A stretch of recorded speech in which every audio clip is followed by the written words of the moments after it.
We all know Destiny can be a grind fest, especially for those who might not have a lot of time to put into the game, but still enjoy all it has to offer. We'll look no further, because in this series, I'm going to show you some of my favorite builds for doing the grind in Destiny 2. Not everyone has been playing Destiny 2 since the beginning, and not everyone has every exotic in the game, so I'm going to show you how to get the exotic that I'm doing the build over and the ways I grind to obtain and max out the armor and weapons for the build. Today's build is going to be done with the exotic Sanguine Alchemy, whose intrinsic perk is called Blood Magic, and it reads, while standing in any rift, gain a bonus to weapons with damage type matching your subclass damage type. Weapon final blows while standing in any rift pause the rift's countdown, extending its duration. Alright, now we dive deeper on what that actually means and how to make it work. Essentially, when you stand in any rift, healing or empowering, you get 2 stacks of subclass matching weapon surges, and to keep the rift going, weapon final blows grant blood magic, which can stack to 15 seconds, and you get 5 seconds per weapon kill. Let's go even deeper with it. You can use non-subclass matching weapons to extend the rift duration and to get blood magic stacks, but you do not get the weapon buffs from the rift unless it's a subclass matching weapon. There are some caveats to this too. Weapons such as this auto rifle, Lodbrok C, with Osmosis, benefit from this as well. But the catch to this is that it has to be a solar subclass weapon when you cast or enter the rift. If you cast a rift and then throw your grenade to make Lodbrok a solar weapon, it won't give you the subclass matching weapon buffs until you leave the rift and enter it back. Alright, now let's look at how to get this exotic chest piece and the weapons that I use in this build for day-to-day use. Sanguine Alchemy can be obtained from loot drops for completing powerful gear rewards from PvP and PvE playlists, and can also be obtained from exotic engrams. The kinetic weapon I'm using in this video is Lodbrok C, and it can be obtained from world drops as well as ranking up with vendors. Sometimes you can find these for sale at Banshee and Xur as well, and currently you can focus them from Banshee with the Gunsmith engrams. It can roll with perks such as Osmosis and 4th times a charm in the 3rd column, and Target Lock in the 4th column. This auto rifle is amazing all around and can get to at least 98 range like what I have on one of my rolls. If I had to give it a negative remark though, it would be that it only shoots at 360 rounds per minute. Usually, I would run an energy ammo kinetic weapon such as the new fusion rifle Scatter Signal, which was introduced this season, Season 23. It has some amazing perks, such as the crafted one I have with Slice and Controlled Burst.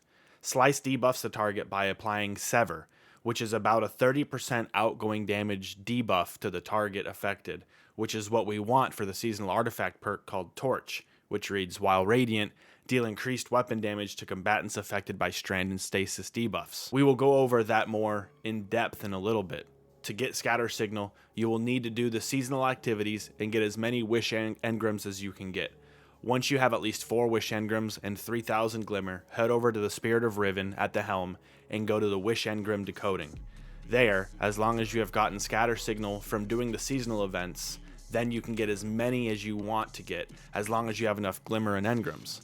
It took me about 16 pulls to get all the red border weapons I needed to craft it. In my opinion though, at least the way the new season activities are, they're fun and challenging at the same time, and the little perks you can buy in the coil make it even better. If I had to give this weapon a negative remark though, it would be that it'll take a little time to get all the red borders needed for this, so to get used to the seasonal activities. Now, the energy weapon is the most important in my opinion for any build. Usually, the energy weapon in my builds are the exotic weapons that I use because they provide the best benefits in most scenarios. I'm using Sunshot, and with the most recent buffs for hand cannons and PvE, this gun is insane. It hits like a truck and scorches targets that it hits, which plays into our build really well. We'll go over that later. I don't think I need to go into more detail about this weapon because it speaks for itself. Another great energy weapon that I've been using is Epical Integration. Again, it's a hand cannon which can stun unstoppable champions with the seasonal artifact perk this season, and recently, with the buffs to hand cannons in PvE, this weapon is absolutely amazing. This weapon is a quest reward that you can get from the quest after purchasing and completing the Lightfall campaign. The quest is called Parting the Veil, and it has 6 steps to it. With perks like Keep Away in the 3rd column and Incandescent in the 4th column, this hand cannon is a force to be reckoned with and doesn't require a raid team to farm like Zeuli's Bane. If I had to give this weapon a negative remark though, it would be that it requires you to buy something with real money to get it. Alright, for the heavy weapon slot there are so many good options, but I've been using Dragon's Breath a lot recently. It has a really decent damage output, and with Sanguine Alchemy, it's almost like you're in a well all the time when you're in a healing or empowering rift, so the damage phases on bosses and those pesky champions are much easier to deal with when you don't want to use your super for a few mobs. This exotic rocket launcher also pretty much has auto-loading holster, except it's called High Octane, and it reads, igniting nearby targets partially replenishes fuel. This weapon refills itself from reserves upon gaining maximum fuel. The exotic perk called Composite Propellant reads, rockets embed themselves in stuck targets and periodically eject incendiary fuel that inflicts scorch. The longer this weapon goes without firing, the more fuel the next rocket contains. To me, this perk is amazing, especially for this build, when scorching targets does so much for us, and we will get more into that in just a little bit. Also, when you ignite other targets, not only from this weapon's ejected fuels, but other means, like our weapons or grenades work too, you get fuel back. The faster you get it back, the faster you get a fully fueled rocket, and for even more damage in a shorter amount of time. There are ways to snowball certain perks in Destiny 2, and when it aligns properly, it's amazing. The way to obtain Dragon's Breath is just to play the game, and to get it unlocked through the current Season 23 Battle Pass. If I have had to give this weapon a negative remark, it would have to be that it pretty much has lasting impression, and if a mob dies before the rocket explodes, the rocket falls on the floor, and if you're near it, you will blow up with the rocket. Not that I know that from any experience or anything. Another great heavy weapon that I use when I can't have an exotic weapon is Code Duello. It's a legendary rocket launcher, and it can roll with perks like auto-loading holster and field prep in the third column, and Frenzy, Cluster Bomb, and Lasting Impression in the fourth column. It's a high impact frame, so it does some of the most damage with base rolls that don't inflict more damage. You can get this rocket launcher in the Dares of Eternity playlist in Eternity from the main destination menu. If I have to give this weapon a negative remark, it would be that it will take a lot of Dares of Eternity to get the right roll or to even get one, and it has to be in the Dares rotation for the week. I got mine luckily when I was grinding for the Dare ship. Alright, now let's look at the subclass elements and why we care if our weapons can scorch targets. For the super, we're using Well of Radiance, which in my opinion is one of the best Warlock supers in the game. It gives you a damage boost of 25% on any weapon you're using, and it heals you. I've been saved by that super more times than I can count. For the abilities, we're using Healing Rift for class ability, because with Sanguine Alchemy, standing in a rift will give you 2 stacks of weapon surges for your subclass matching weapons, so you can be healed and do more damage while in it. It's like a mini Well of Radiance in my opinion, but it only works for me or other warlocks using Sanguine Alchemy. The 2 stacks add up to about 17% more subclass matching weapon damage output, and Well of Radiance is 25%, so not as much as Well, but it's on a much shorter cooldown, and you can have it infinitely up as long as there are plenty of targets to keep blood magic going. The movement ability will always be Burst Glide, the one and only true option in my opinion. Honestly, I don't think I've used any other movement ability on Warlock. The melee ability will be Celestial Fire, because I want to be able to get Radiant from enemies from far away and close up, and you can't get that with Incinerator Snap. More details about this in a little bit. The grenade we are using is the Solar Grenade. This, paired with Touch of Flames aspect, has quickly become one of my favorite grenades for all-around usage. For the aspects, I'm using Touch of Flames and Heat Rises. Touch of Flames is what I usually run on all my Solar Warlock builds because it enhances your Solar Grenades and your Healing Grenade. With the Solar Grenade we are using, this aspect increases the linger time for the grenade, and it adds blobs of lava that periodically come out of the grenade and damage targets. The other aspect I'm using is Heat Rises. Honestly, the only reason I use this is to use my abilities and weapons while gliding through the air. In the back of my mind, I know I can consume my grenade to heal myself and give myself the ability to float through the air for a long time, but that's just a secondary use of this aspect for me. Now, into the fragments. The first one on the list is Ember of Singeing, which recharges your class ability faster when you scorch targets. This fragment is exactly why we want our abilities and weapons to scorch targets, especially when Sanguine Alchemy works with your class ability. The second on the list is Ember of Torches, which gives you and your nearby allies Radiant on powered melee hits against combatants. Radiant gives you a 25% damage to solar weapons, and you get it from just power meleeing a combatant.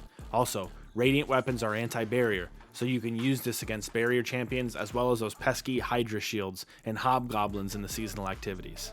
The third on the list is Ember of Empyrean, which extends the duration of Restoration and Radiant with solar weapon or ability final blows. So now, you can have the 25% damage buff to your solar weapons for even longer.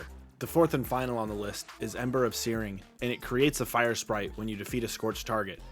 We have Grenade that can scorch targets, we have weapons that can scorch targets, and we have a ranged melee that can scorch targets. Almost everything we do creates Scorch, and fire sprites grant you 10% of your grenade energy back when picked up.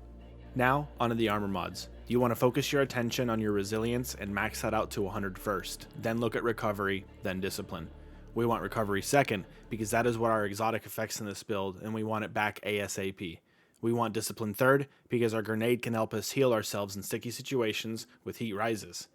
On our helmet mod slots, there isn't a must-have here, but I went with a siphon mod to match the weapons that I'm using to create orbs of power on rapid weapon final blows, and a heavy ammo finder so I don't have to worry about heavy ammo.